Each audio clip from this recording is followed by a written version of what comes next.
안녕하세요. 저는 중앙지방 부회장으로 섬기고 있는 동신교회 강충선 목사라고 합니다. 오늘 이 시간 여러분들과 함께 사중복음에 대해서 함께 강의를 나누려고 합니다. 2021년 새해를 맞이했는데 먼저 우리 임직을 받으시는 분들에게 축하드린다는 말씀 드리고요. 그리고 새해 복 많이 받으시기를 바랍니다.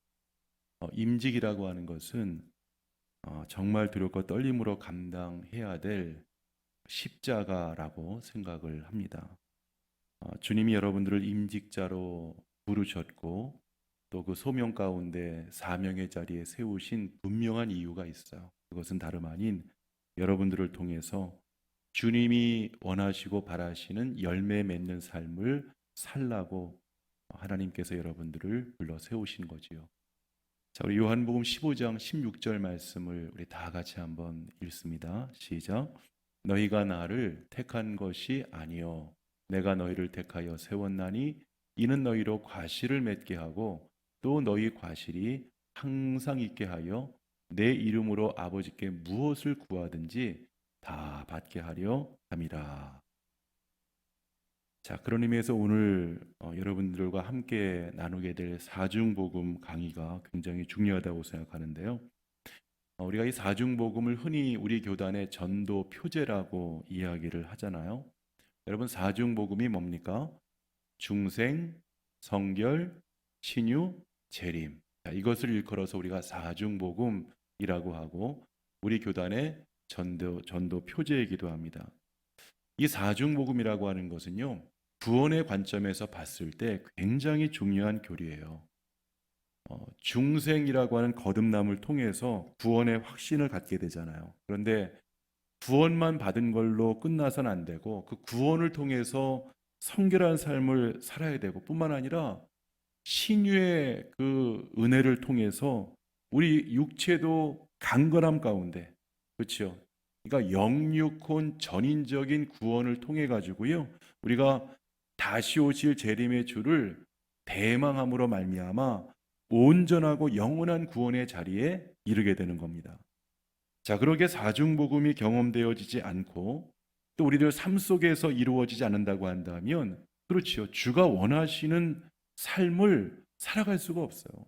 주님이 바라시는 믿음의 길로 올곧게 나아갈 수가 없는 겁니다. 그래서 아무튼 이 네 가지 복음은 반드시 구원을 이루어가는 데 있어 가지고요, 아주 중요한 복음 중에 복음이라고 할 수 있어요. 저는 개인적으로 기독교에서의 구원만큼은 아무리 강조해도 지나치지 않다고 생각을 합니다. 여러분, 예수님께서 나에게 이 구원이라고 하는 선물을 주셨는데, 여러분, 그 예수님의 생명이 내게 심기어지지 않은 상태에서 주님이 원하시는 열매를 맺을 수가 없는 거지요. 내가 바른 믿음의 길을 가기를 원하지만, 그래요, 구원받지 못했는데, 예수 그리스도의 생명이 내 안에 심겨지지 않았는데 그 바른 믿음의 길을 걸어갈 수가 없는 거예요. 자, 고린도전서 13장 5절 말씀에 이런 말씀이 있어요. 너희는 믿음 안에 있는가 너희 자신을 시험하고 너희 자신을 확증하랍니다. 예수 그리스도께서 너희 안에 계신 줄을 너희가 스스로 알지 못하느냐? 만약에 내 안에 예수님이 계시다고 하는 사실을 전혀 그 임재의식 없이 살아간다고 한다면 그것은요, 버림받은 자, 구원받지 못하고 여전히 버림받은 채 예수님과 상관없는 삶을 살아갈 가능성이 높다고 하는 겁니다. 아기가 자라려면은요, 생명으로 물론 태어나야겠죠. 그리고 나서 우리가 성장도 하고 그 다음에 자라날 수 있는 거잖아요. 생명이 태어나지 않았는데 아니 어떻게 자랄 수 있고 또 성장할 수 있고 열매를 기대할 수 있겠습니까? 여러분, 거듭남을 통해서 중생하지 않으면, 즉 구원받지 못하면 주님의 기대에 부응한 삶을 살 수가 없는 거예요. 자, 먼저 이 사중 복음의 이 성경적인 핵심 가치를 네 가지로 요약을 하고 있는데, 우리가 19세기 중엽에 미국의 심프슨이라고 하는 사람이요, 아주 체계적인 정리를 했어요. 그래서 칼빈주의적인 심프슨의 사중 복음을 웨슬리의 복음주의적으로 정리한 것이 이제 오늘날 우리 교단의 전도 표제인 사중복음인 거지요.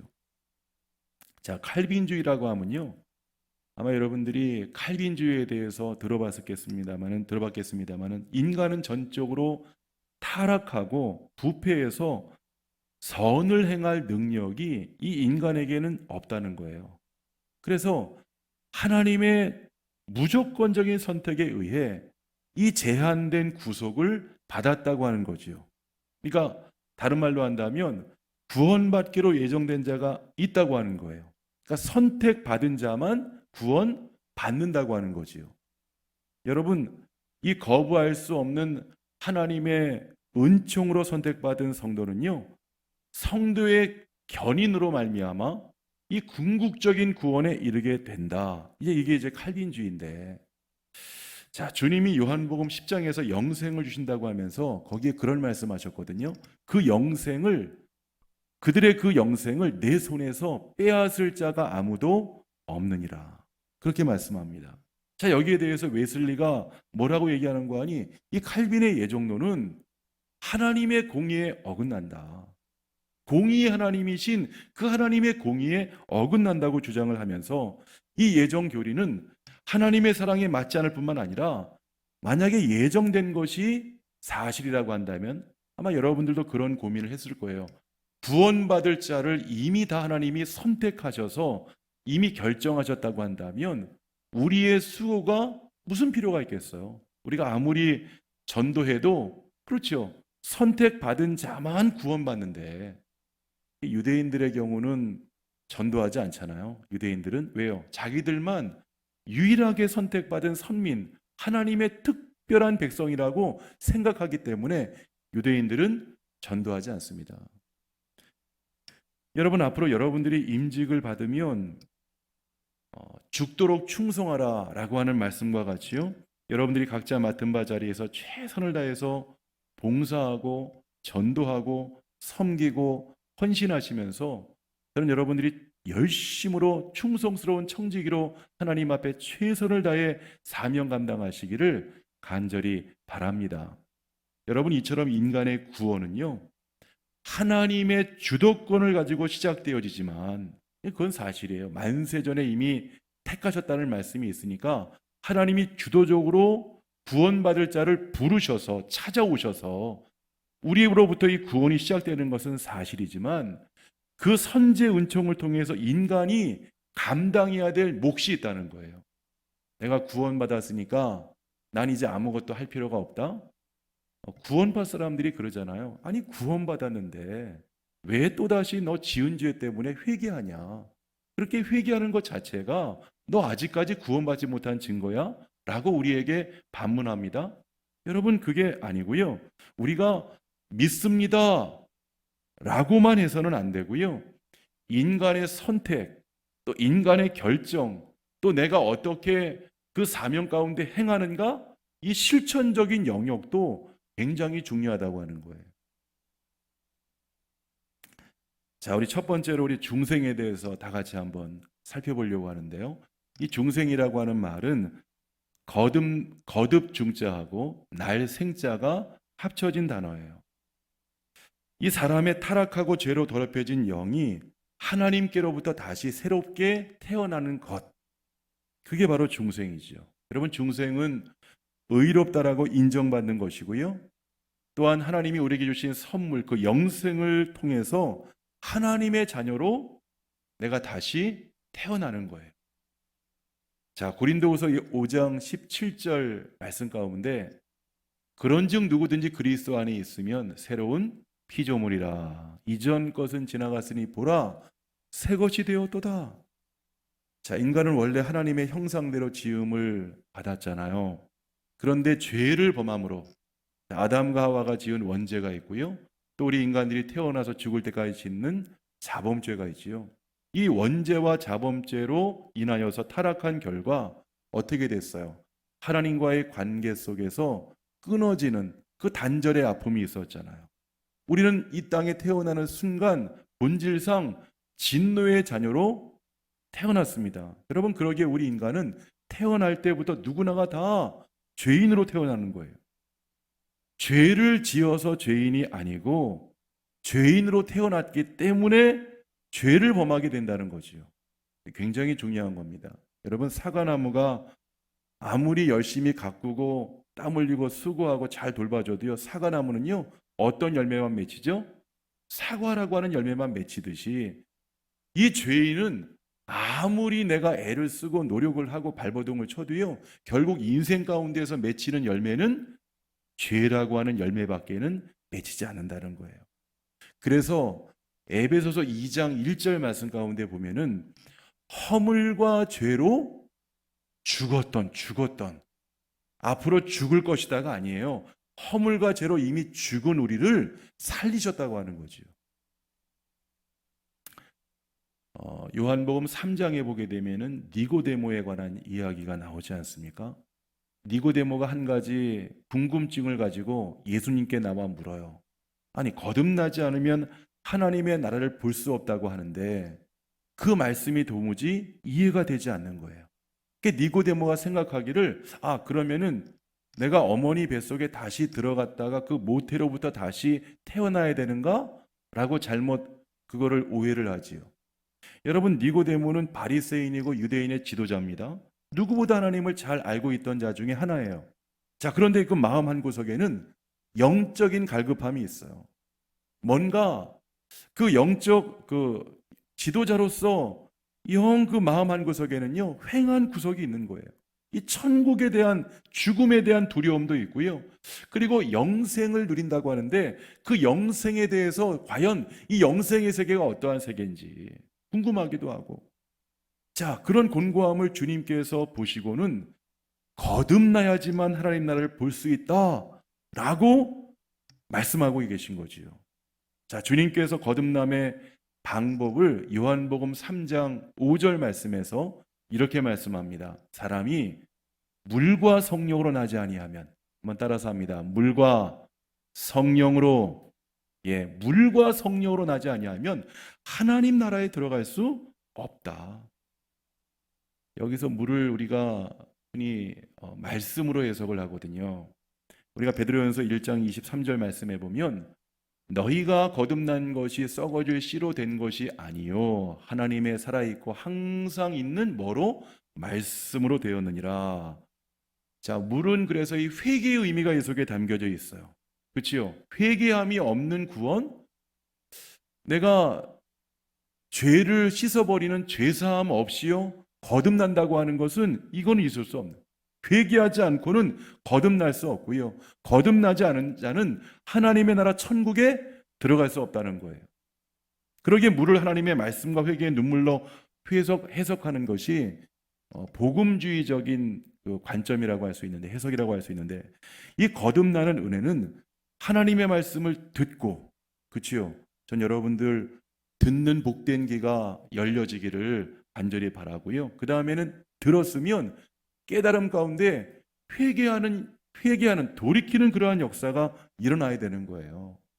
회개라고 하는 것은 내가 잘못된 방향을 향해 나아가다가, 세상을 향해 나아가다가 이제는 돌이켜서 우리의 삶의 푯대를 예수님께로 고정하고 그 주님을 바라보고요, 저 천성을 향해서 한 걸음 한 걸음 나아가는 거예요. 여러분, 그렇게 해서 예수 그리스도를 믿음으로 인해 중생을 체험하게 된다고 하는 거죠. 자, 구원은 거듭남을 통해서 일어난 하나님 나라 사건인데, 여러분, 장차 우리들이 가게 될 하나님의 나라는요, 하나님의 영원한 생명 가운데 들어가는 거예요. 믿으시지요? 여러분, 그 새로운 생명의 시작이 바로 뭐서부터 시작된다고요? 거듭남.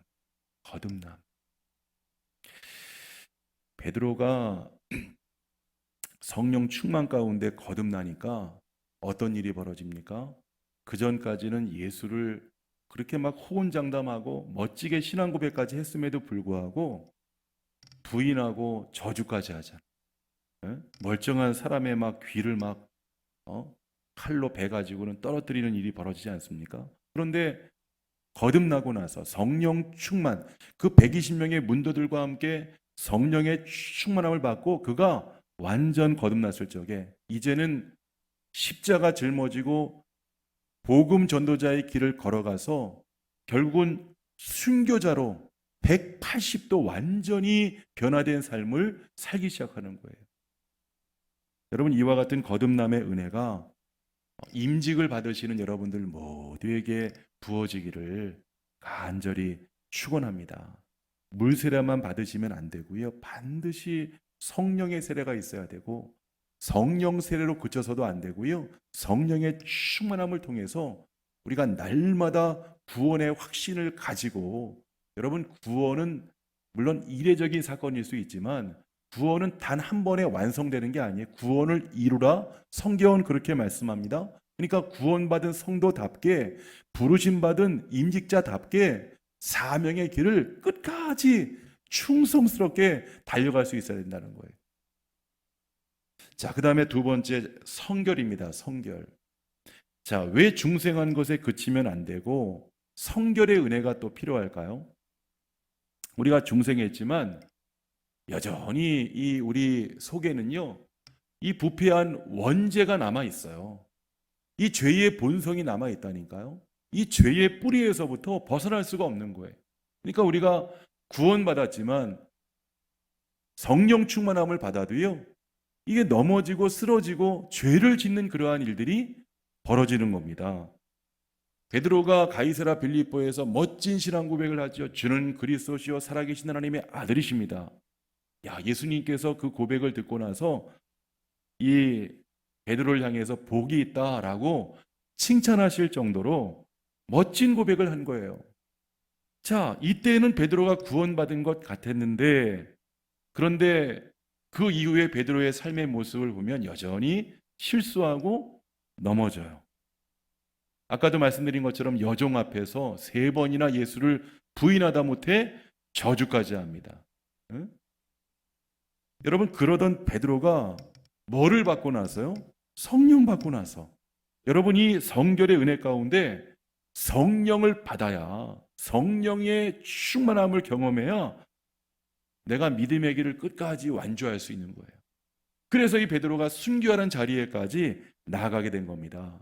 자, 바울이 로마서 7장 24절 이하 말씀에 이런 신앙의 갈등을 고백을 합니다. 시작. 오라, 나는 곤고한 사람이로다. 이 사망의 몸에서 누가 나를 건져내랴. 우리 주 예수 그리스도로 말미암아 하나님께 감사하리로다. 그런즉 내 자신이 마음으로는 하나님의 법을, 육신으로는요 죄의 법을 섬기노라. 보세요, 두 가지 마음이 부딪혀요. 하나님의 법을 섬기길 원하는데 이 타락한 육신, 이 죄의 속성을 가지고 태어난 이 육신은요, 죄의 법을 따라가려고 하는 그러한 속성이 계속해서 우리 안에서 발동하는 거예요. 그래서 구원받은 바울도 그 마음 가운데에서요, 이 하나님의 법과 이 죄의 법, 그리스도의 영과 이 어둠의 영이요 끊임없이 부딪히면서 육체의 세욕대로 살 것인지 아니면 그리스도의 영의 인도하심을 따라 하나님이 기뻐하시는 믿음의 길을 걸어갈 것인지, 이 두 가지 문제 때문에 고민하고 갈등하는 모습을 보게 돼요. 여러분, 우리가 왜 말씀을 보고 왜 기도하고 예배드리고 그래야 됩니까? 경건의 생활을 통해서 경건의 능력을 갖춰야 될 이유가 어디에 있지요? 여러분, 육신의 생각들은 하나님과 원수가 된다고 말씀합니다. 여러분, 육신의 생각은요, 하나님의 법 앞에 나를 굴복시킬 수가 없어요. 육신의 생각은 하나님을 또한 기쁘시게 할 수 없어요. 여러분, 육신대로 살면 반드시 성경은 죽을 것을 말씀하지요.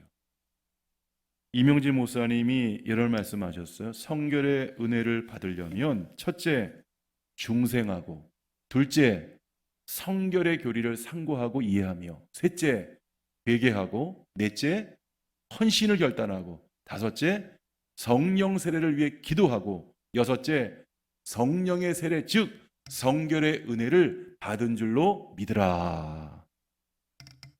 여러분, 성령 세례가 곧 성결이기 때문에 이 성령 세례는요, 선택의 여지가 없이요, 누구나가 다 거듭났다고 한다면 반드시 받아야 되는 거예요. 여러분, 그랬을 때 마태복음 5장 48절 말씀에 하늘에 계신 너희 아버지의 온전하심과 같이 너희도 온전하라. 저는 바라기는 우리 임직 받으시는 분들 모두가 다 하나님의 그 온전하심을 본받아서 날마다 주님을 닮아가시고 주님의 그 말과 행실과 성품과 인격을 닮아가셔서 여러분들이 가는 곳곳마다 믿음의 본을 보일 뿐만 아니라 예수 그리스도의 향기를 발할 수 있는 빛된 자녀들, 의의 병기로 쓰임받는 우리 귀한 임직자들 되어지기를 간절히 축원합니다. 자, 그 다음에 세 번째는요, 신유예요. 신유. 따라서 합니다. 신유. 자, 우리가 교단 헌법을 보게 되면 이 신유에 대해서 이렇게 정의하고 있어요. 하나님의 보호로 항상 건강하게 지내는 것과 또는 병들었을 때 하나님께 기도함으로 나음을 얻는 것이다. 자, 이 신유의 은사는 우리 육신을요, 안전하게 해요. 건강하게 하고 강건하게 합니다. 이것이 바로 복음이라고 말씀하는데, 심프슨이요, 이 신유에 대해서 이렇게 이야기했어요. 신유는 인간 육체 속에 하나님이 주입하시는 초자연적인 신적 권능으로 인간의 힘을 새롭게 하시고 고통받는 인간 육체에 허약한 것을 하나님의 생명과 능력으로 바꾸어 주시는 것이다. 할렐루야. 자, 이 신유는요, 뭐에 근거하느냐? 예수 그리스도의 십자가에 근거해요. 뭐에 근거한다고요? 예수 그리스도의 십자가에 근거한다고요. 자, 이사야 53장 5절 말씀 우리 다 같이 한번 큰 소리로 읽습니다. 시작. 그가 찔림은 우리의 허물 때문이요 그가 상함은 우리의 죄악 때문이라. 그가 징계를 받음으로 우리는 평안을 누리고 그가 채찍에 맞음으로 우리는 나음을 받았도다. 자, 여기에 보니까요, 주님이 채찍에 맞으셨어요. 39대의 채찍을 맞으셨잖아요.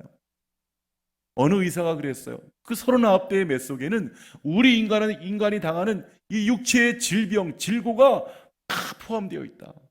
여러분, 예수님이 채찍에 맞음으로 우리가 나음을 입게 된 것을 여러분 믿으시길 바랍니다. 출애굽기 15장 26절에 나는 너희를 뭐하는 여호와라고요? 치료하는 여호와라. 따라서 합니다. 하나님은 치료하는 여호와라. 그리고 신명기 32장 39절 말씀에도요, 나는 죽이기도 하고, 그렇죠? 생사화복을 주관하시는 분이 누구세요? 하나님이세요. 생명의 주관자 되시는 분이 하나님이세요. 창조주가 되시는 분도 하나님이시고, 죽이기도 할 뿐만 아니라 살리기도 하며 상하게도 할 뿐만 아니라 뭐하게도 한다고요? 낫게도 하나니, 낫게도 하나니. 여러분, 예수님께서 가지각색 병든 자를 다 고치셨어요. 여러분, 그 당시에 나병 환자, 중풍병 환자, 안진뱅이, 혈루증, 앞을 못 보는 소경, 열병에 걸렸을 때 귀머거리 뿐만 아니라 죽은 사람도 살리잖아요. 죽은 회당장 야이로의 딸을 살리고 나사로를 살려요. 여러분, 그 당시 지금의 의술로도 고치기 힘든 이 불치병들을 주님은 다 고치셨어요. 성경은 말씀합니다. 모든 병과 모든 약한 것을 다 고치셨다. 하나도 빠짐없이. 세상의 의술은 불완전해서 못 고치는 것도 있어요. 고친다고 수술하다가 사람이 죽기도 해요. 또 잘못 오진해가지고요, 그렇게 해서 엉뚱한 사람을 잡는 경우도 있잖아요. 근데 예수님은 모든 병을 다 고치세요. 주님 안에는요, 능치 못할 일이 없음을 여러분 믿으시기를 바라고, 야고보서 5장 14절 이하 말씀에 이런 말씀이 있거든요. 너희 중에 병든 자가 있느냐? 그는 교회의 장로들을 청할 것이요. 그들은 어떻게 해요? 주의 이름으로 기름을 바르래요. 그리고 그를 위하여 기도하래요. 믿음의 기도는요, 어떤 기도요? 믿음의 기도. 믿음의 기도는 병든 자를 구원하리니 주께서 일으키시리라. 혹시 죄를 범하였을지라도 사하심을 받으리라. 할렐루야. 여러분이 지은 죄를 회개하고 우리가 중보하며 믿음으로 기도할 때 이 신유의 능력이 나타난다는 사실을 기억하시고요. 여러분, 예수님께서 12 제자에게 권능을 주세요. 어떤 권능을 주시는 줄 아세요? 더러운 귀신을 쫓아내고 모든 병과 약한 것을 고치는 신유의 권능을 그들에게 주시는 거예요. 그런데 예수님의 12 제자에게만 주어진 것이 아니고요. 지금 임직을 받으신 여러분들 모두에게 이 동일한 신유의 권능이 임한 것을 믿으시고 여러분 안에 계신 그 예수님께 날마다 믿음의 기도를 통해서 여러분의 병이 고침받을 뿐만 아니라 주위에 병든 자, 약한 자들을 보골랑 그들을 위해 믿음으로 중보하며 기도함으로 말미암아 신유의 능력, 이 은사를 체험하는 우리 임직자들 되어지기를 간절히 축원합니다. 자, 그리고 마지막 4번째로 재림에 관한 거예요. 따라서 합니다. 재림. 그리스도인의 삶이라고 하는 것은 저는 그렇게 생각해요. 그리스도인의 삶은 다른 게 아니고요. 다시 오실 재림의 주를 기다리는 신앙. 그래서 우리는 사실 이 땅에 살지만 이 땅의 삶이 전부가 아니잖아요. 대한민국 시민권자로만 사는 게 아니라 우리는 하늘의 시민권을 가진 자로 본향을 그리워하며 사는 자들이거든요. 아마 작년 한 해 동안 바이러스 때문에 많이 힘드셨지요? 그래봐야 여러분 이 땅의 삶은 길어봤자 100년이에요. 100년 안에 이 땅의 삶은 끝이 나고요. 우리가 살아가게 될 본향은 영원한 본향은요. 하늘나라예요. 하늘나라. 그곳에서 영생하며 영원토록 사는 거지요. 저는 그 천국에 대한 소망의 이유가 여러분 안에 가득하기를 바라고요. 자, 헌법 20조에 보니까요. 한번 다 같이 읽어볼까요? 헌법 20조를 시작. 부활 승천하신 예수께서 승천하시던 그 몸대로 다시 오시는 일. 자, 이게 바로 재림이라고 정의하고 있어요. 헌법 6조 4항에 보면은 구약 성경의 예언이 그리스도의 수육 탄생이라면 신약 성경의 중심은 뭐예요? 그리스도의 재림이라 할 수 있나니 우리는 뭐를 믿어요? 공중 재림하고요. 주님이 공중에 다시 온다는 것도 하고 그 다음에 지상 재림을 믿습니다. 여러분 요한계시록은 재림을 전적으로 계시한 성경이잖아요. 마지막에 내가 속히 오리라는 말씀이 3번이나 거듭되고 있습니다. 자, 재림은 신앙생활의 요소이며 아주 중요한 요소이고요. 또한 소망이고요. 경성이 된다. 주님이 다시 오신다고 하는 것이 우리에게 소망이 돼요. 그렇잖아요. 주님이 오신다고 하는 이 소식이요. 얼마나 기쁜 소식이에요. 그런데 한편으로는 두려운 일이죠. 왜냐하면 2000년 전에 오신 예수님은 구원의 주로 이 땅 가운데 오셨지만 다시 오실 재림의 주는요. 심판의 주로 오시기 때문에 그래요. 그러니까 우리가 주님의 심판대 앞에 설 걸 생각하면 두렵기 때문에 재림에 관한 것이요. 경성케 만드는 거예요. 우리 성도들을. 자, 주님은 공중으로 재림하세요. 데살로니가 전서 4장 16절부터 18절까지 말씀 쭉 읽어볼까요? 시작. 주께서 호령과 천사장의 소리와 하나님의 나팔로 친히 하늘로 쫓아 강림하시리니 구름 속으로 끌어올려 공중에서 주를 영접하게 하시리니. 자, 주님은 어떻게 하신다고요? 약속하신 말씀 그대로 다시 공중에 재림하신다고요. 그 다음 2번째, 재림하면 어떤 일이 벌어질까요? 구원받은 자들이 들림받는 휴거가 일어난다고 말씀하고 있어요. 자, 그리스도 안에서 죽은 자들이 먼저 일어나고 우리 살아남은 자는요, 살아남은 자도 그들과 함께 구름 속으로 어떻게 해요? 끌어올려. 자, 이 끌어올려지는 게 바로 휴거예요, 휴거. 그러니까 주 안에서 죽은 성도들이 먼저 주님의 부활체와 같은 몸을 입고 부활하게 되고요. 주 안에서 살아남은 자들도 변화되어서 이 부활한 성도들과 함께 한 공동체를 이루어서 구름 속으로 끌어올려지는, 이제 이거를 교회의 휴거라고 이야기하는데, 전 우리 임직자 여러분들 가운데 단 한 분도 이 휴거되는 역사 가운데 단 한 분의 낙오자가 없기를 주님의 이름으로 간절히 축원합니다. 자, 그다음 세 번째는 7년 대환란이 있을 것을 말씀하지요. 그래서 교회가 휴거하고 나면 이 지상에는요 대환란이 일어난대요. 7년 동안 계속 된다고 하는 거죠. 여러분, 이때의 환란을 마태복음 24장 21절에서는 이렇게 기록하고 있습니다. 이는 그때에 큰 환란이 있겠습니다. 창세로부터 지금까지 이런 환란이 없었고 후에도 없으리라. 그러니까 여러분, 이 7년 대환란에 우리가 참여해야겠어요? 참여하지 말아야겠어요? 반드시 주님이 공중재림하실 때 끌어올려져서 들림 받으셔서 7년 대환란에는요 절대 참여하지 말아요. 왜요? 창세로부터 지금까지 이런 환란이 없었고 후에도 없을 무시무시한 환란이 있을 것을 말씀하기 때문이에요. 자, 그리고 적그리스도의 출현을 또한 이야기합니다. 여러분, 적그리스도는 7년 대환란 때에 그리스도를 철저히 대적하기 위해서 나타난 마귀예요. 성경에 보면은 불법의 사람, 멸망의 아들, 그리스도를 대적하는 자, 자기를 일컬어서 하나님이라 하는 자라고 묘사하고 있습니다. 우리나라에도 재미있는 게 자칭 예수가요. 내가 자료를 찾아봤더니만 38명이 넘더라고요.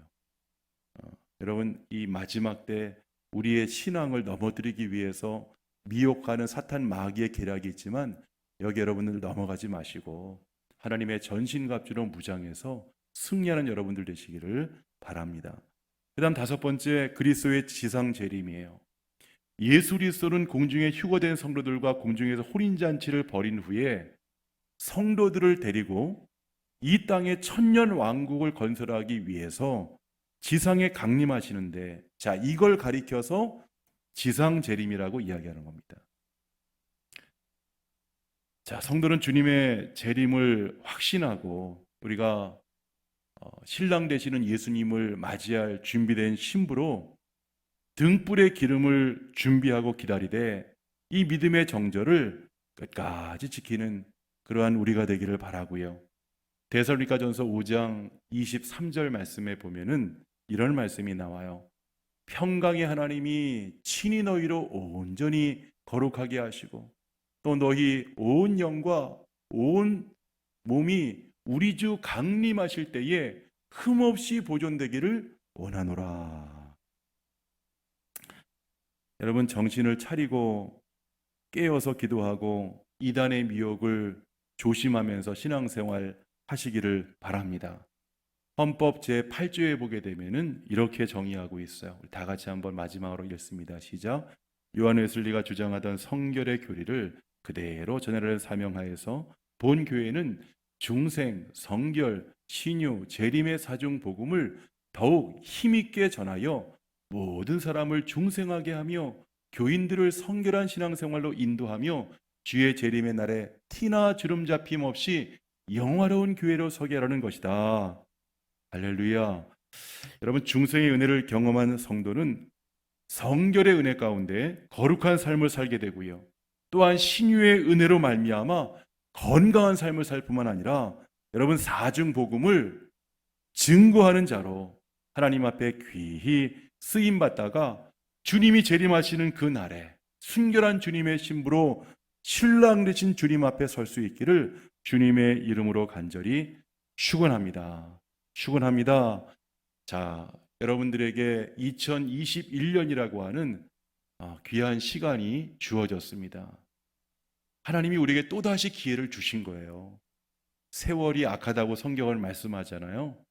우리가 이 주어진 기회를, 시간을 잘 선용하고 또한 세월을 아끼고 이 기회를 잘 선용해서 우리에게 주어진 크로노스의 시간 속에서요, 하나님 앞에 그 카이로스의 시간으로 하나님께 드려짐으로 말미암아 영광 올려드리는 그러한 저와 여러분 모두가 되어지기를 간절히 주의 이름으로 축원합니다. 기도하시겠습니다. 저희를 불러서 귀한 생명 주시고 소명 가운데 귀한 임직자로 세워주시니 감사합니다. 예수님의 온전한 제자답게 늘 말씀과 기도로 경건한 삶을 살게 하시고 사중복음의 기치 아래 늘 성령 충만하여 하나님 나라 확장과 주의 영광 위에 쓰임받는 귀한 임직자들 되게 하여 주옵소서. 예배와 삶의 처소에서 본이 되게 하시고 기도의 무릎으로 섬기게 하시며 교회와 민족과 열방을 위해 쓰임받게 하사 하나님 우리에게 주어진 사회적 책임을 다하는 소명자로 주 앞에 서게 하여 주시옵소서. 예수님의 이름으로 기도하옵나이다. 아멘. 예, 감사합니다. 수고 많으셨습니다.